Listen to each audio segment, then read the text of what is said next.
The Plattsburgh State Oswego hockey rivalry, there's nothing better than that, and there's nothing bigger than that.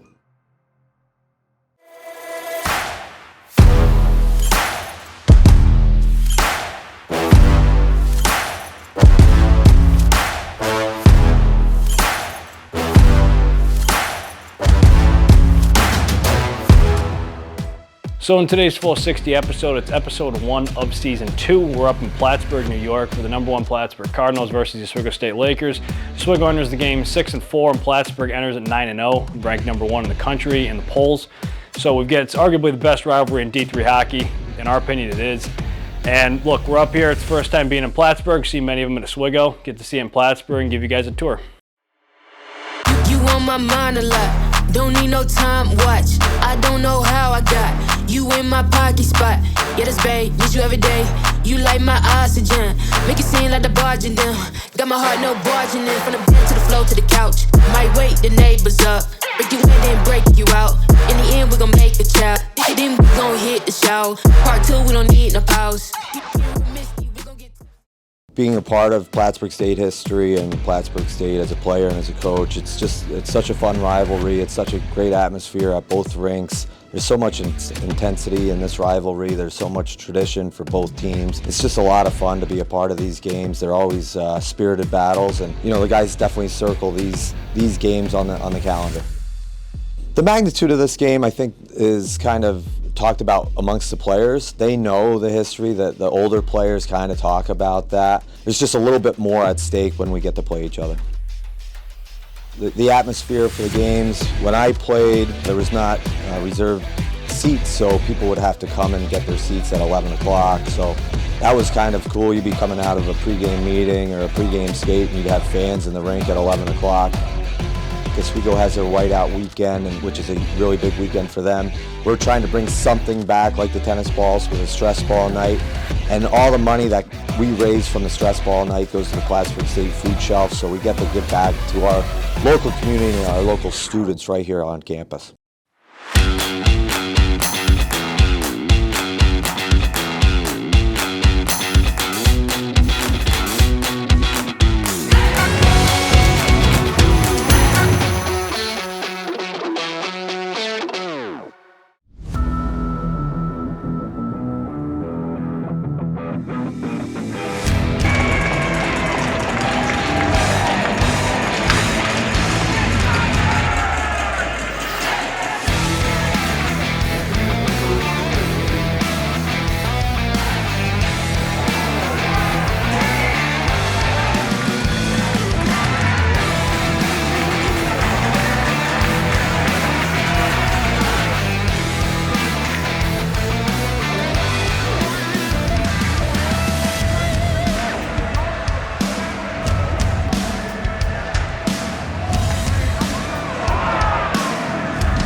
So it's 1-0 Oswego after the first period. It was kind of an even period, to be honest. Plattsburgh pretty much had control the whole first half of the period. Then Oswego got a good rebound goal.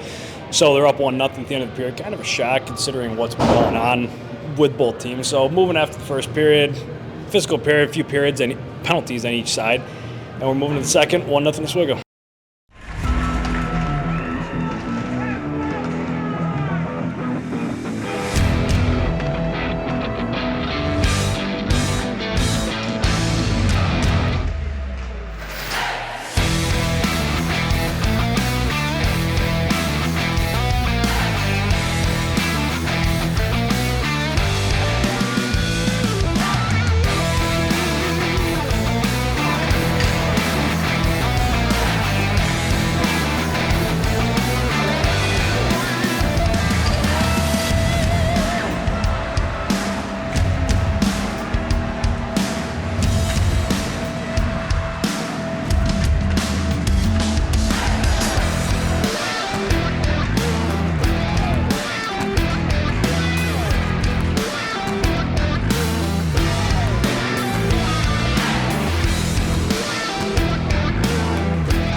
So at the end of the second period, Oswego kind of came out. They were playing very good. A lot of penalties on both sides. Not necessarily smart ones either. They were just kind of after the whistle, fighting, and some hard hits, including a game misconduct on Plattsburgh. So we'll see how that happens. Oswego got a shorthanded goal there, and we're moving into the third period. It's 4-2 Oswego going into it. Hi, I'm Liam Sample. I'm the home play-by-play announcer for the Plattsburgh State broadcast.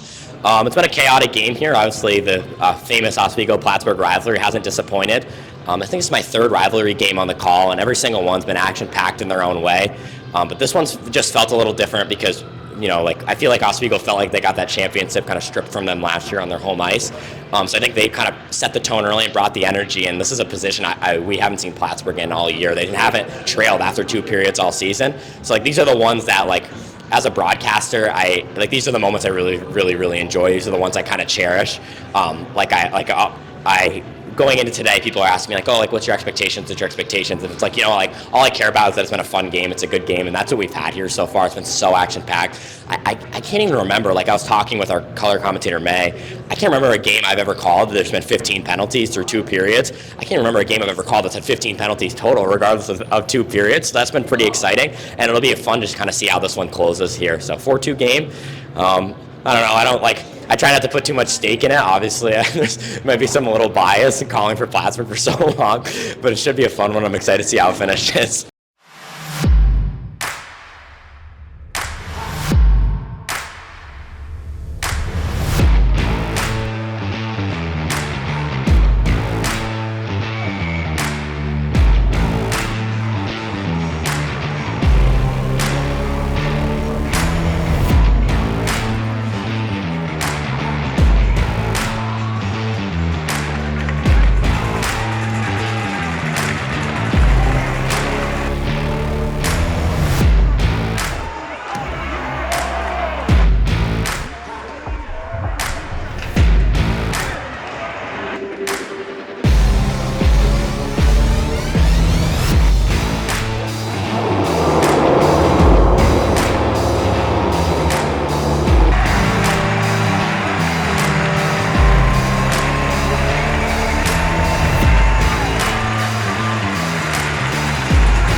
So Oswego wins the game 5-3 with an empty netter, so 4-3, and then they tallied out an extra goal to make it 5-3 to get the win in Plattsburgh. That's their second win over the number 1 team in the country at that current time this season. So Plattsburgh goes to 9-1, Oswego 7-4. It's a much-needed win for Oswego in that game just because they were seeming to get off course a little bit with their record. Now, again, rankings don't really matter in games like this. In a rivalry game, it's always going to be a close game no matter what the rankings are, whether you're 1 or whether you're 10 or not even ranked. So Cal Shell played great for Oswego, 39 saves, a lot of penalties in the game, not necessarily smart penalties either. Oswego had 11, Plattsburgh had 7. Just kind of a sloppy game for both teams, but Oswego got it in the net more times and they got out of here with a win. Thank you guys for tuning in to another episode of The Full of 60. We'll see you next time.